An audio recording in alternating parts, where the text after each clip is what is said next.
Hi, it's George Morning and George Nordhaus with Monday Morning. How's that for a start? Oh my God, I'm getting out of my mind here. I guess it's because I looked at that number 80 and I can realize that we're going to do 80 years of association management. I wanted to talk to uh, people that have really been through it. And the two guys that I know best, I think personally, because we worked together over the years on a lot of different things, are Dick Poppy and Dave Vanderlinder. And of course, Dick is still active as the president and CEO of the New York Big I. And David Vanderlinder was the executive director of the Texas Association for many, many years. And I talked to them and I said, guys, let's do this. Let's look back at what happened, and then let's look forward about some of the things that you see now and that you feel that are different. And they said, great. So we've been talking a lot over the last month or so, and it's just fascinating. Uh, Dick has been around for, I think, 31 years. The reason we made it 80 years, I think Dick was 31, Dave was 39, and I was 10, way, way, way back running the Big Eye of Indiana and Tennessee. And that's how we came up with the 80. Said, let's put all that together and see what we could talk about. But you probably have seen Dick around a lot. He was also the head of the vice president of the Indiana Association, as I was many times before him, quite a number of them. And he worked at California. Of course, I knew him out there. And then he got the Jeff Yates Lifetime Achievement Award, and that's an amazing thing. Dick was also temporarily, I think, head of Project CAP, weren't you, Dick? Or the Well, not really more as a consultant, just trying to help them work through was it some okay? Yeah. opportunities they had. Well, But yeah, I did that for 4 months back in the end of 2012 and into the early part of 2013 as Chip Bassioko came on to take the lead there. yeah. Well, good. Well, I knew you'd done that. I knew they got the right guy. I guess they were looking for somebody to do that, and they found the right man. Uh, Dave Vanderlinder has been in this business, I guess, totally. You really began what, Dave? When you started in '75 over in North Carolina, were you just out of college or something, or No, I taught school and coached prior to that for a few years, so I was embedded in the education concept at that what? point. What'd you coach? Basketball? Oh, guy after my own heart, huh? That's great. Great, Yeah. great, great, great, Yeah, great. David, you and George, I hope I didn't embarrass you, but George played basketball back, I think for Evansville, if my No, memory's Vanderbilt. correct. Vanderbilt.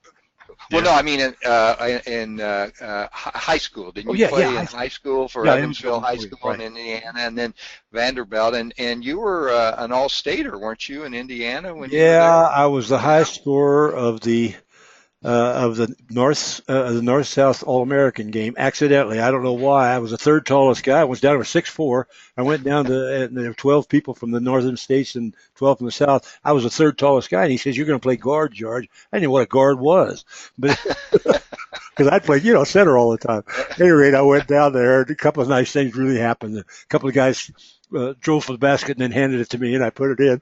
But at any rate, it was a great, great opportunity. Yeah, that was fun. I wish I'd have had Vanderlinder for Vanderlinder for a coach. I'd have been even better, probably. That was back when you had the three dribble rule, wasn't it? Yeah, right, right. Okay. Well, first thing I think we ought to start because we all have been in the association business and everything else. But let's talk about the agency business just for a minute. Now, we came up with some ideas a minute ago, and over the past, say, 25 years, we've all been there and we can all kind of remember it. And so we came up with some thoughts on it. We had the technology, the market structure, business management, and sales and marketing. And I thought those were kind of interesting things. So, okay, 25 years ago, obviously technology has changed. Anyone? Dick? Dave?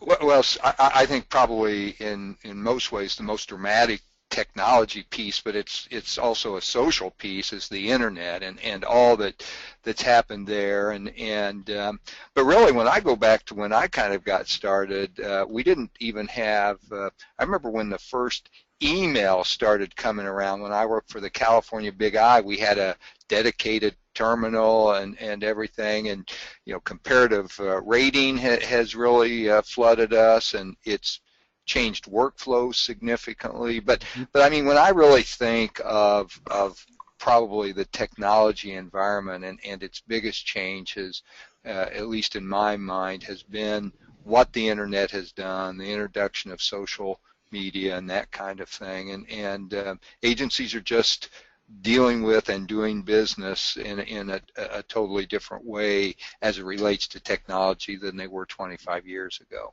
Oh yeah, Dave, you got any thoughts on that, or do you agree? No, I think obviously technology's had a huge impact on all businesses, but to me, it's the change in market structure that's been most dramatic in my career. It wasn't too long ago where company representation was everything. And if you didn't have the right markets, you didn't write business. Today, you can access most of the markets you want to access through general agencies and other avenues, market access points. In addition, I think that company representation has been, the importance of that has been somewhat diluted by this broader market approach taken by companies. And a lot of agents who aren't able to produce the volume that companies demand are seeking other alliances, like the marketing clusters we've seen and the rise in market aggregators that bring together small books of business. That is still very much in foment, I think, that whole market structure. And where that's going to play out in the future is going to be very interesting. Yeah, I absolutely agree with him, George, that the market structure's been significant. I was just looking at the agency universe study to kind of make sure I was up to date on some things, and they have a chart in there, 8 out of 10 agencies. So I mean, 80% of agencies are involved either through MGAs, wholesalers, aggregators, huddles, clusters, whatever you want to call them. And so compared to when I first got in the business, that was a very, very small piece of it. And so clearly the way agents get to companies has changed significantly. And again, I also agree with David. I think with a very few exceptions, the franchise value of companies really doesn't carry the weight that it used to. So I think he's right that's been a... What do you mean, Dick, by franchise value? Well, I mean, it used to be that having, and I'll use some big names that we all know, having Travelers or the Hartford or whoever it may be, even Chubb, having those in your office gave you a competitive advantage because there weren't a lot of those around. Today, virtually anybody can get access to the Hartford or the Travelers or the Chubb, obviously depending on the product, but either through a wholesaler or through some aggregator, even through our own Big I markets at National. So having a particular company in your agency just doesn't have the same kind of cachet that it used to. Well, I think that's right, particularly because the aggregators, because an aggregator represents everybody, and so you can do that too. I think the aggregator is a big, big, big thing, and just like you said, we're just getting started with it. I believe it's just frightening. Well, down here in catastrophe state like Texas, aggregators are driving new entries into the market every day.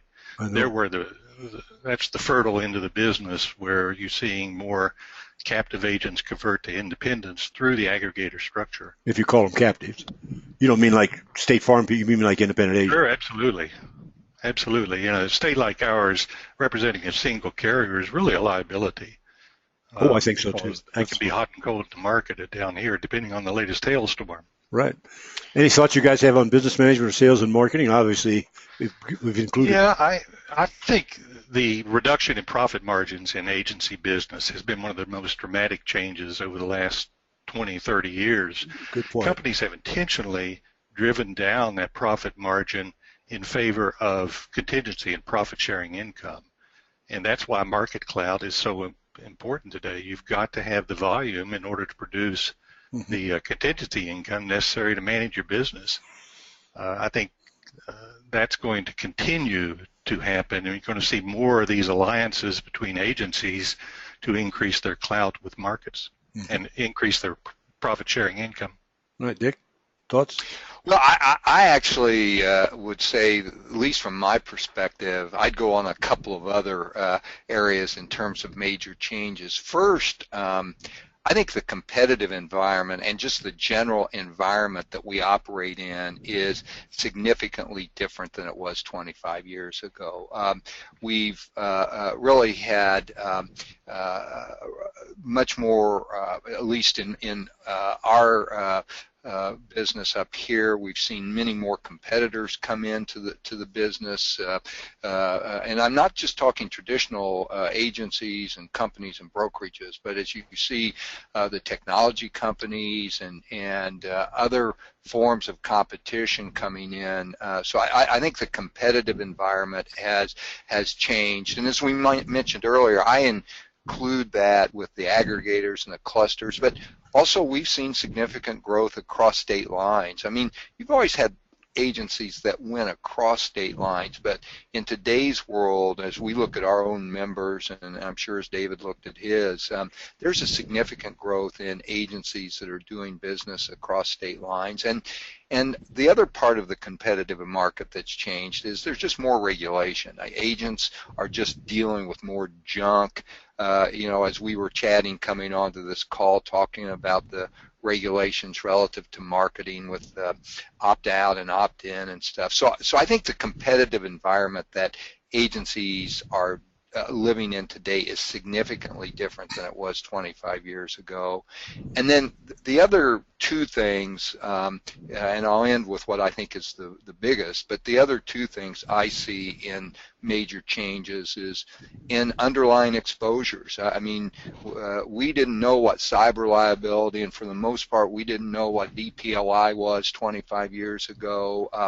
The coastal and wind exposures have changed so much, and even with terrorism and work comp, it's changed. So I think agents have to be much more on their game, basically, relative to the underlying exposures. And then, in some ways, maybe even more than the internet, but maybe the internet's been the vehicle for this, but is the just change in consumer buying habits and researching habits. They, again, when I go back 25 years ago, really the place a consumer turned for insurance information was their agent or broker. Today, they are turning to many more places first. Now, they still generally come back to agents and brokers, but consumer buying habits have significantly changed over the last 25 years. I would say their access to information has changed, Dick. There's the basic equation of insurance, especially in property and casualty insurance, is one of trust, though, and that hasn't changed. And it's the challenge of the independent agent today to separate himself or herself from the rest of the crowd with this trust factor. But we can get into that. I think one of the biggest changes in business management, George, has been the change in personnel, the need to acquire and develop new people on a regular basis, not just when you need to grow, but just to maintain current staff, because younger people grow up and leave a business, and they'll do that several times in their career, which means agencies really have to be experts at acquiring people and training them, developing them Very into good point. meaningful employees. Did you finish your last one there, Dick, or are you? Yeah. For me, it is, and I don't disagree with David in terms of maybe narrowing the consumer thing, but buying habits have changed. I mean, consumers now are just comfortable, and I'm talking across the board. I'm not talking just insurance. Consumers now are very comfortable just getting online and buying stuff, and that does spill over into insurance.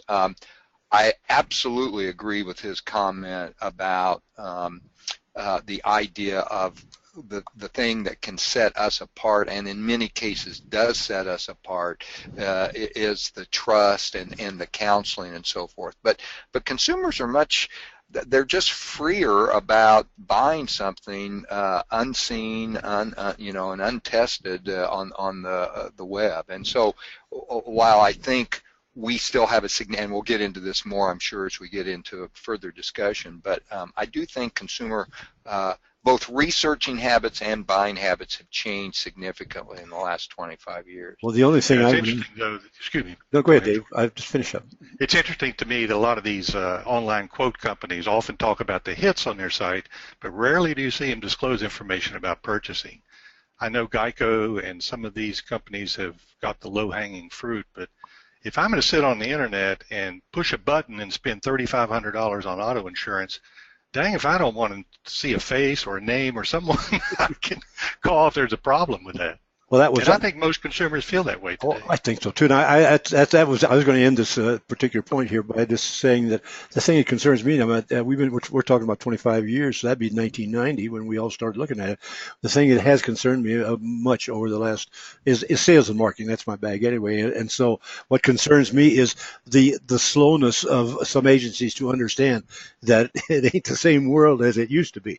And we're all saying the same thing. So let's move on to the associations, because you both ran, all three of us ran associations, but mine was in Never Never Land and nothing like it is today. What do you think's happened? What if you had to say the few things in your association, what do you think would be the major changes? Well, you first of all, we all kind of agree on member communications, I'm sure. That's what. How did your communications change over this time? Either of you. Well, George, I remember when I first went to the Indiana Association. This was in this would have been in late 1985 as the exec there. Mm-hmm. One of my first big decisions was, should we shell out money to buy a fax machine? and so I still remember agonizing over that. And so I remember standing there watching it work and just fascinated. but yeah, I absolutely, communications with the web. We virtually in New York, and I think this is true of most of my colleagues around the country, we virtually don't do snail mail anymore. We do in certain cases and for certain things, but almost everything we do is electronic now. We do interestingly find, and that's why I mentioned the thing about the fax machine. We find that there is a certain number of our members who really still pay attention to faxes, even though they're mostly all delivered through their, email and computer systems. But so we'll still do some faxing. But the other thing with communications, and in some ways for me this is the most dramatic change, is just the amount of white noise that's out there. I mean, getting someone's attention in any way today through communications is an incredibly difficult task. Tell me about it. It's my life, and it's tough.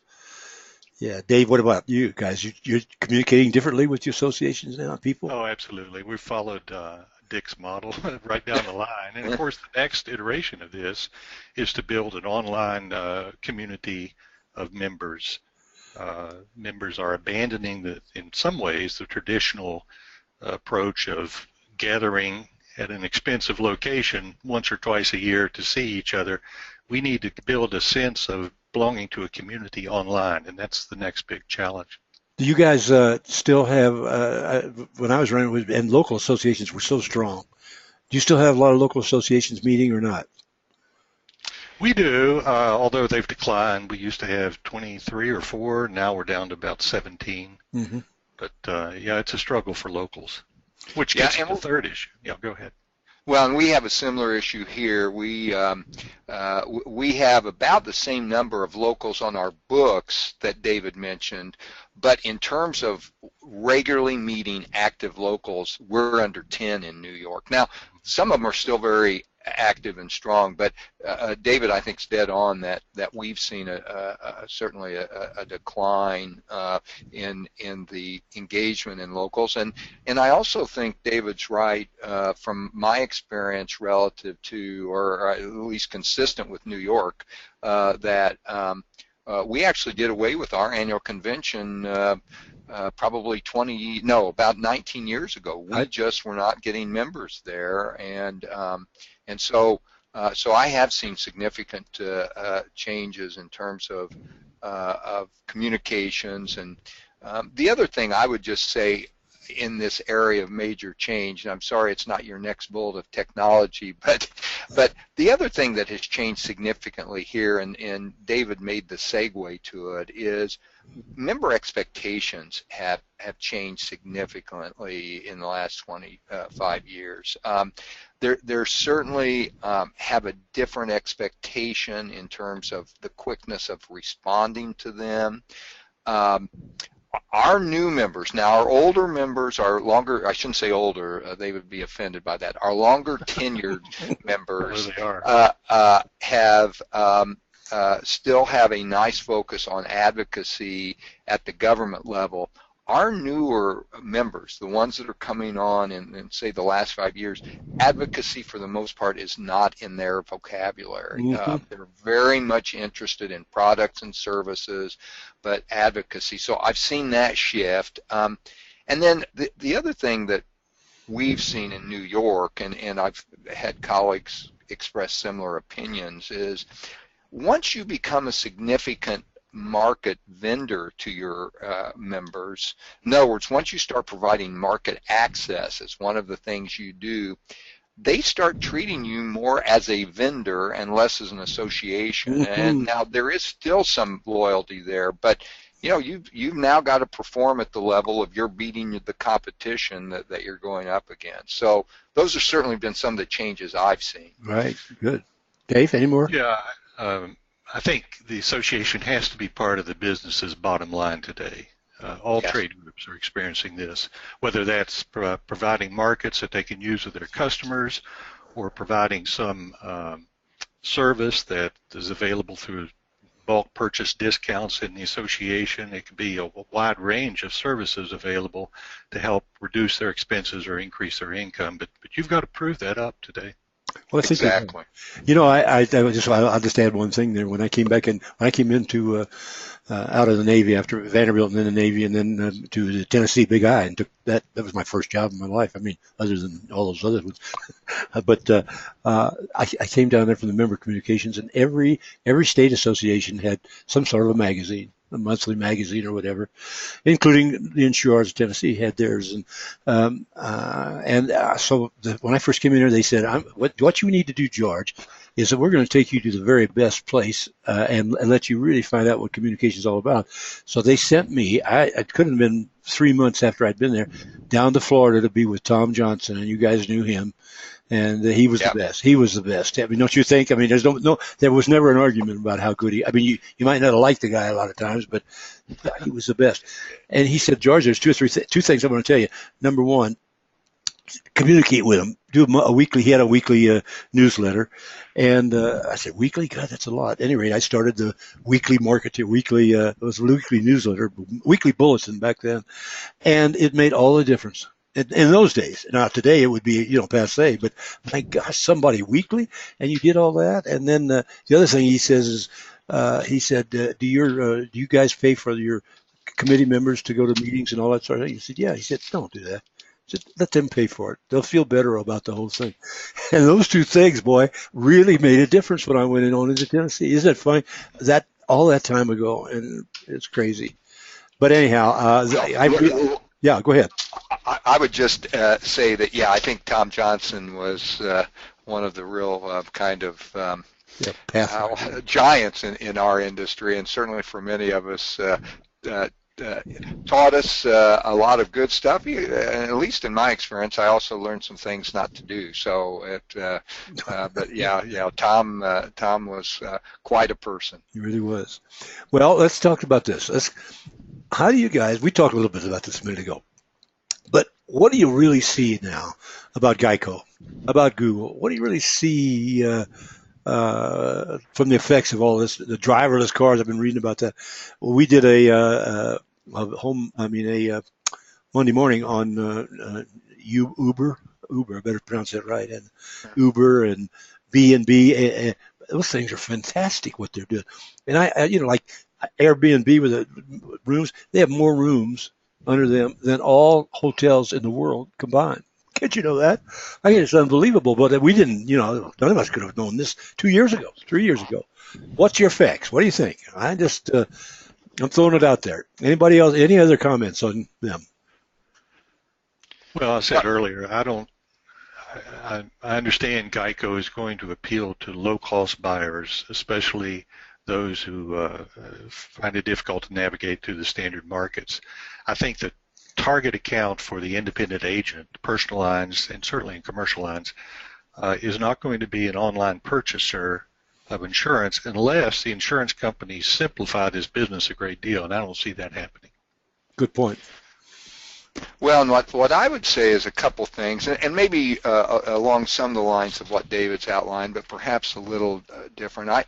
And New York maybe is even a different market than, say, Texas, but Geico, for example, they've gobbled up well over 20% of the personal lines auto market in New York, and so there are an awful lot of people that are out purchasing from Geico.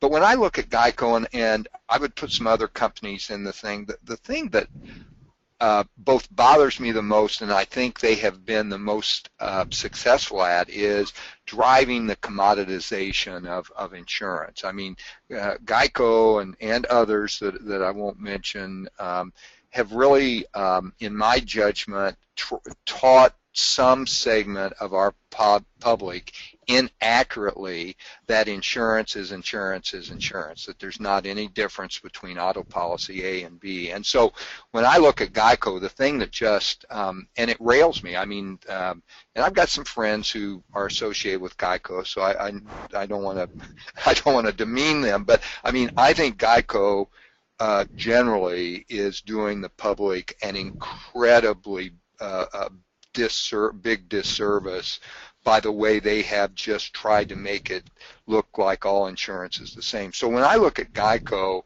I do think they're capturing some of that online sales. They're certainly capturing a lot. I think, and David, this goes to one of your earlier points, I think most of their sales are not online. I think they're through 800 numbers and their service centers. But the thing that just really irks me is their commoditization. Well, they've go ahead. expressed some concern with the stickiness of their business too, though, Dick. As a matter of fact, one of the most interesting things about Geico is the last couple of years, their heavy advertisement, at least down here, about their local agency presence. Yes, yeah, we've seen that up here too. On a phone in North Austin, and yeah. I think that's a local agency presence because they recognize that consumers want an individual associated with that purchase. It's just too big a purchase for most consumers. Well, you know, so I see some encouraging signs about the developments at Geico. Well, I do too, but I think two things as I look back at Geico. In fact, I wrote an article called "The Geico Effect" for Rough Notes some years ago, and I look at it today, and it's the same thing. It's the same answer. But the one of the big bad things that happened to me, or stupid things that happened to me in retrospect, was that when Geico that's government employees insurance company, and they were bankrupt, or right at bankrupt. And some guy, I don't think I've ever heard of his name. What is his name out there? Buffett? Oh, Buffett. Yeah. Buffett grabbed him, and you could have bought stock in that thing for a nickel.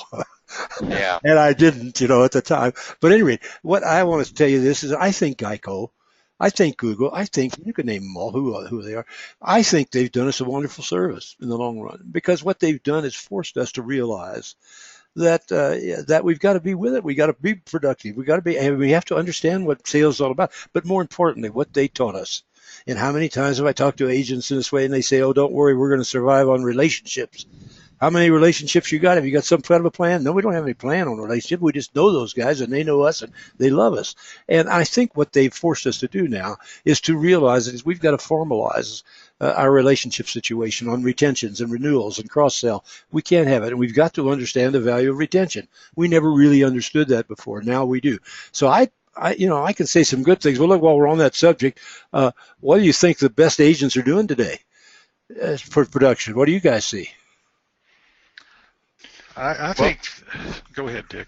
Well, I was just going to say, at least from what I see in New York is agents, and maybe George, this goes to the point you just made, but I think the agents that are really kind of shining are ones who are really becoming astute at what I'll call the coverage side of the business. In other words, they're really solidifying their role of knowing exposures and knowing how to deal with those exposures, because then that solidly puts them in that trusted counselor, trusted advisor role.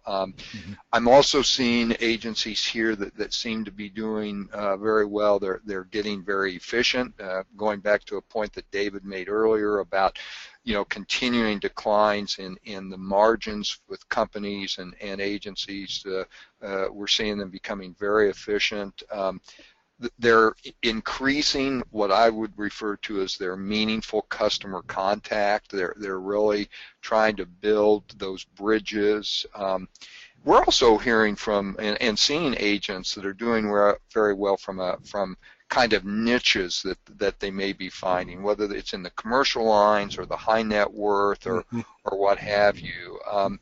And then the last thing, at least, that I would mention in this vein of what we're seeing some of the best agencies doing is they're really seeing themselves not as just providing access to insurance, but really providing access to risk management and dealing with exposures, whether it's through traditional insurance or going to captives or the London market, or even looking at other means of covering a business's exposure. So those are some of the things I'm seeing in terms of just really and we've got I would say all of our members are very good in New York, but we've got a number that are just exceptional here in terms of what they're doing in the marketplace. Yeah, I think the good agencies today are paying very close attention to their reputation with online consumer rating services. As a matter of fact, if I were an agent today,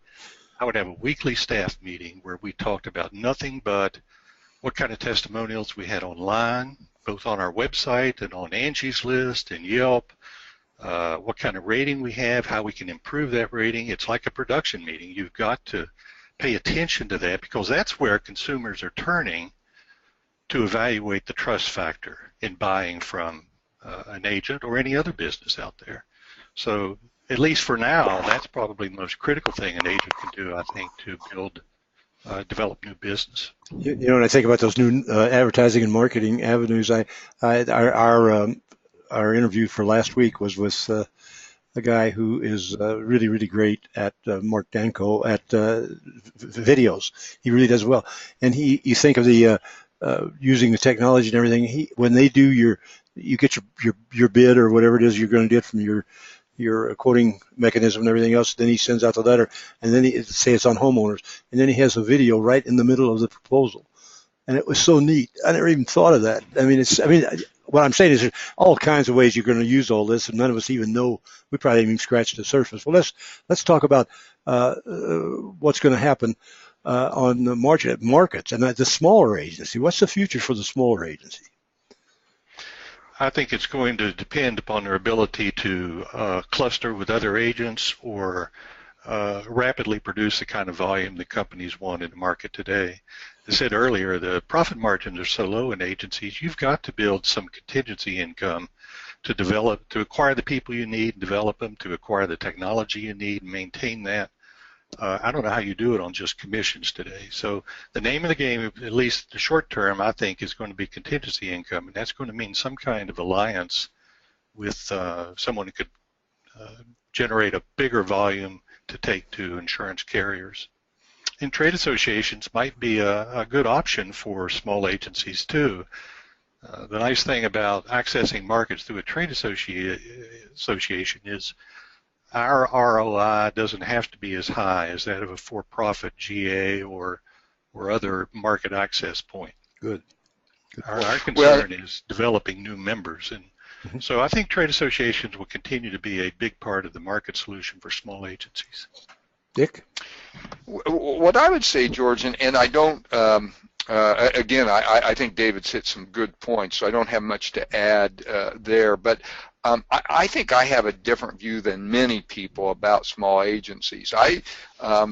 I think small agencies are here. I think they're thriving. I think they will continue to thrive because of some of the things David has said. But when I look at the market, like in New York, if I look at our profile of agencies, 80% of our agencies have 10 employees or less. 80%. And so that's over 1,000 of our members have 10 employees or less. Now, let's say that maybe they're fudging a little bit because we charge our dues by employee count, but even, Probably. No. But I mean, even there, and we look at that. Even if you kick it up by 1 or 2 employees on average, those are still small businesses, small agencies.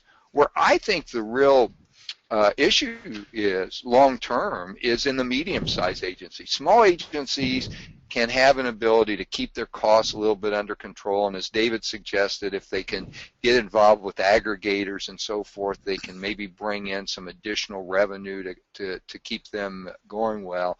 I think it's the middle-sized agencies that have more expense and yet still don't have maybe the scale to compete with the big guys. And what we're seeing in New York, we are not seeing small agencies be merged and bought up, particularly by a lot of the private equity money and coming in and stuff. It's the medium size and even medium to larger size agencies that are going. So I see over time what I view as a barbell effect, where you're going to have a lot on both ends, but not a lot in the middle when it comes to agency size, and so that's what we're seeing, and I just think that there's a great future because as agencies grow and are acquired, there are always really entrepreneurial producers in those agencies that think, hey, I can do it better on my own, and you see that migration. The other thing we see, and David mentioned it earlier,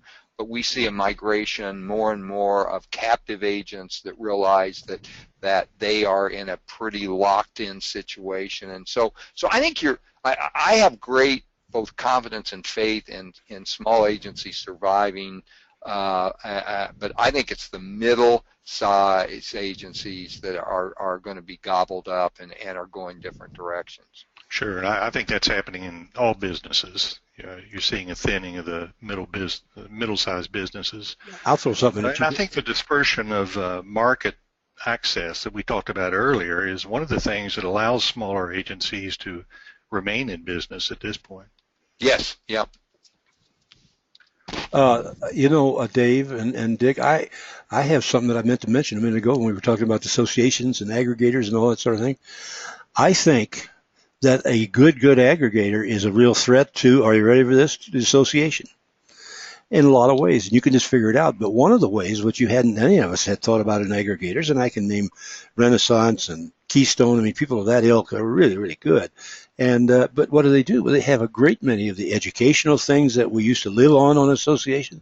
They have all of these. They have the markets. They have things that that we took for granted as association executives that now we don't as much anymore. It's a very interesting approach to that. Right, and I think associations are going to have to appeal to them because that's our sweet spot. The education, information services, and training. Yeah. And it's not theirs. So we have an opportunity to be that trade association for the aggregators as well. Yeah, that's for sure. That's for sure. I absolutely agree with each of you on that. I think I agree with you, George, that they could be our competitors, but I see them being great opportunities for us to be working together, and we certainly have things that they need, but they do have a different cost structure because they typically are not engaged in the advocacy side of it, and so they don't have the expense of legislative and regulatory action. All right, I agree with you, and I understand exactly what you're saying. Let me go back here. Just one thing here. Well, come back here. Okay, let's go to the heart of it and finish it off here. We've been around, gosh darn, how many times have we heard everything doing it? But we all have agreed with what this one thing right here, and that is. I even know what Geico stands for. Yeah, I do too, which is scary. I'm glad I mentioned it for you guys. I'm an educator. I've been around a while. Okay, what do you think? Future of the independent insurance agent is going to be. Now, I asked you this before. You guys came up with different kind of answers. I thought that was interesting, and all these. So let's just look at them, and then we'll wrap it up here. But anyway, Dick, you're still active. Tell us. Well, first of all, first and foremost, I think there is an incredibly bright future for independent insurance agencies and brokerages. I go back to some of the points that David made earlier and that you've made. The consumer needs and wants, and research shows this. They want somebody to help them. And so I think there's always going to be a great role and opportunity for independent insurance agents and brokerages. They need to evolve and meet the times, and many of them are doing that. But I think the future is very bright. I do think that, as is mentioned on your slide, I think they have to change things in their agency. They've got to be willing to be available 24/7, as you've mentioned here. They've got to, as David mentioned earlier, be active in making sure that they're managing their reputation, and they've got to keep their markets in the right place. But I think there's a great future, and I'll say something that I know a lot of people will just think I'm crazy, but I really think in some ways, over time, it's the insurance companies that really need to be concerned about their future, because they don't have that customer touch. And as we get more able to deal with big data, like I look at Google, Google could, obviously they could start and have started maybe an agency or brokerage through their process. Google could start an insurance company tomorrow that would dwarf most insurance companies, and so my view is the real opportunity here is for agents and brokers to make sure they understand and work with their customers. And the last thing I would say as maybe my parting comment for agents and brokerage to think about is, I think one of the areas that agencies can just set themselves apart is in the claim side, because when customers buy an insurance policy, for the most part, they're buying the agreement to pay a claim and to have it handled correctly. And so I also think independent agencies and brokerages that spend a lot more time with their staff and with their customers on helping with claims are going to have a real leg up in terms of their future. Okay. Yeah, I agree. That's what really separates us from that single company agency. I think, Dick and George, we have to operate more like other businesses operate online. That's what I'm seeing in the term real service. We're a little bit behind the curve with our companies and our customers on delivering the kind of service they want. Immediate access to policy information, billing information, claims information, whatever it is consumers are interested in, we need to find a way to deliver it through the internet. And I think that's coming. I'm very hopeful about the future of independent agents because they're still good small business thinkers. They're quick on their feet, and in markets changing the way they are today, that's going to be an advantage over a single company agent out there. We do need to look at developing more services. We need to be a part of the lives of that family or that business in a way that makes renewal a foregone conclusion. It's not a decision that has to be made every year. So there's lots of challenges in the business, but I didn't get out because I thought it was going to end. You just got out because you rolled. It's a bright future, I think, for a smart agent. There you go. Well, biggest challenge. It's an interesting thing to add on to that. You're good at Texas guy, David. I interviewed Bill Holt a couple of weeks ago with the National Institute, and you know who that is, and they're just unbelievable what they've done. They have a whole new, I bet you guys don't know this, they have a whole new, like CIC, what is it, whole new, what designation? Yeah, designation, that's the word, out, and I bet you don't know about it. It's called it's Personal Lines Risk Management. It's personal, and that's way ahead of the time, because that's exactly what you guys are saying here. It's stewardship, and that's what's going to happen. It has to happen, or else we're all Well, and actually, George, you're right, but they're not the only ones. There's at least one and maybe two other organizations doing similar things in the kind of the high net value personal lines area. Yeah, so, well, these are for everybody, though, not even high net value. I know what you're talking about. There's some darn good ones out there. Yeah. But anyhow, guys, listen, thank you. We've gone on long enough here. I hope people will get something out of it, the good ideas.